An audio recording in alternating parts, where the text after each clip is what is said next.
अरे भाग्यवान, मेरे जूते कहाँ रखे हैं? मुझे बाहर जाने में देर हो रही है। तभी मालती कमरे में आती है। ये रहे आपकी जूते, मैं इन्हें साफ करने के लिए ले गई थी। अरे वाह, तुम कितनी समझदार हो, मेरे बिना कुछ कहे ही सारे काम कर देती हो। तभी मालती झिझकते हुए रमेश से कहती है, सुनिए जी, आपसे एक बात कहूँ, बुरा तो नहीं मानेंगे ना? अरे नहीं नहीं, बेफिक्र होकर कहो। शादी से पहले मैं अपने मायके में नौकरी करती थी। मैं चाहती हूँ कि अब मैं फिर से नौकरी करना शुरू कर दूँ। वैसे भी सारा दिन घर में बोर हो जाती हूँ। देखो मालती, तुम्हारे नौकरी करने से मुझे कोई ऐतराज नहीं है, लेकिन तुम्हें एक बात बता दूं, हमारे खानदान में आज तक कभी किसी औरत ने नौकरी नहीं की।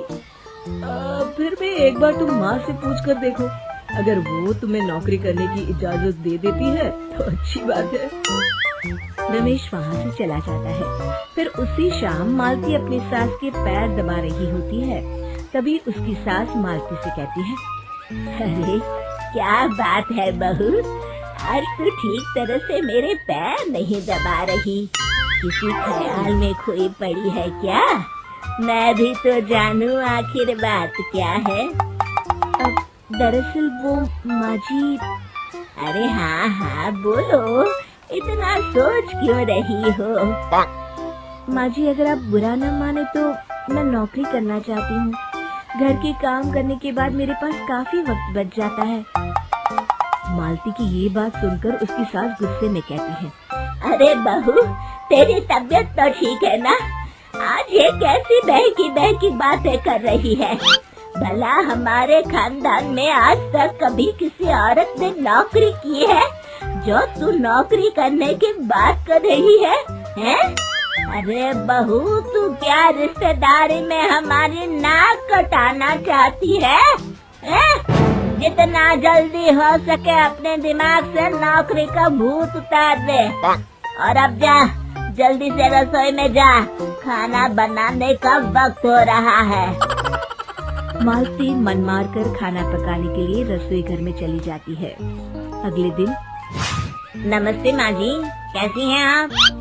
अरे आओ आओ दिवाकर बेटा, बैठो, मैं तुम्हारे लिए चाय मंगाती हूँ। बहू, जरा एक कप चाय तो लेती आना।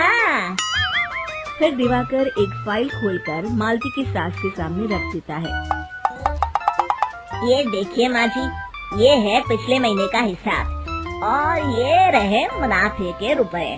एक बार हिसाब देख लीजिए और इन कागजों पर अपने दस्तखत कर दीजिए। अरे दिवाकर बेटा, मैंने भला आज तक कभी तेरा हिसाब देखा है जो अब देखूंगी? ला बता, कहाँ दस्तखत करूं? तभी मालती चाय लेकर वहाँ आ जाती है और अपनी सास को बिना कागजातों को पढ़े इस तरह लापरवाही से दस्तखत करते हुए देखकर हैरान रह जाती है। अच्छा माँ जी, अब मैं चलता हूँ, फैक्ट्री में बहुत काम है। फिर दिवाकर वहाँ से चला जाता है। कुछ दिनों बाद मालती बाजार में कुछ सामान खरीद रही होती है। तभी एक बूढ़ा आदमी उसे आवाज देता है, अरे मालती बेटी, कैसी हो? मुझे पहचाना? मैं तुम्हारी कंपनी में मुनीम का काम करता हूँ। हाँ चाचा जी, मैं आपको बिल्कुल पहचानती हूँ। कहिए, कैसे हैं आप? मैं तो ठीक हूँ, कंपनी में कुछ भी ठीक नहीं चल रहा, यहाँ तक कि हमें ठीक वक्त पर तनख्वाह भी नहीं मिलती। ये आप क्या कह रहे हैं? अब क्या बताऊँ, आप लोग तो कभी हिसाब किताब देखने दफ्तर आते नहीं।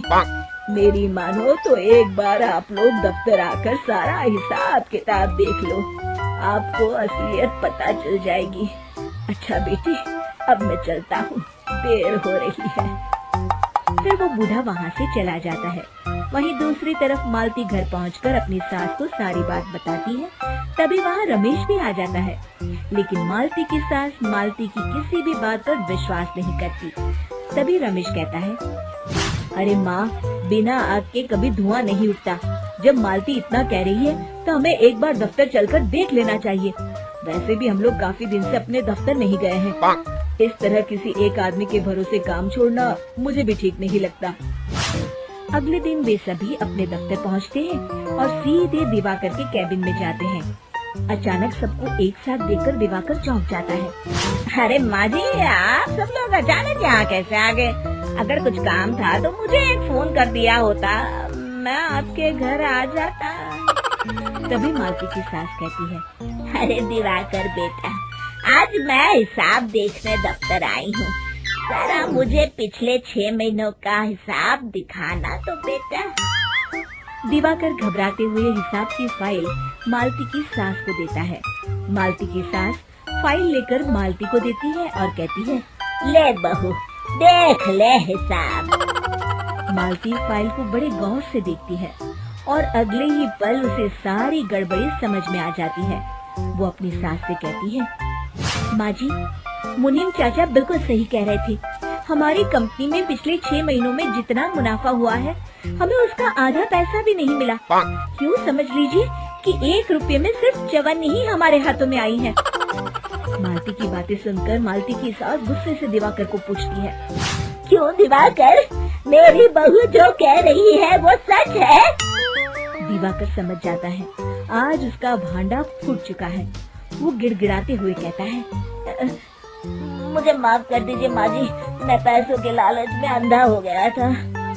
अरे वाह दिवाकर, तू तो एक नंबर का चोर निकला। इतने दिनों से मैं तुझ पर आंख बंद करके भरोसा करती रही और तू मुझे ही चुना लगाता रहा।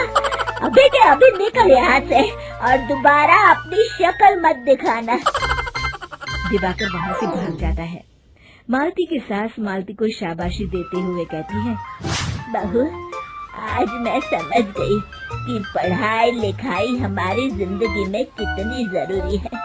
मैं बहुत किस्मत वाली हूँ जो मुझे तुझ जैसी बहू मिली है। शिक्षा, पढ़ाई लिखाई का इस्तेमाल सही जगह करके हम दुनिया में बहुत कुछ बदल सकते हैं।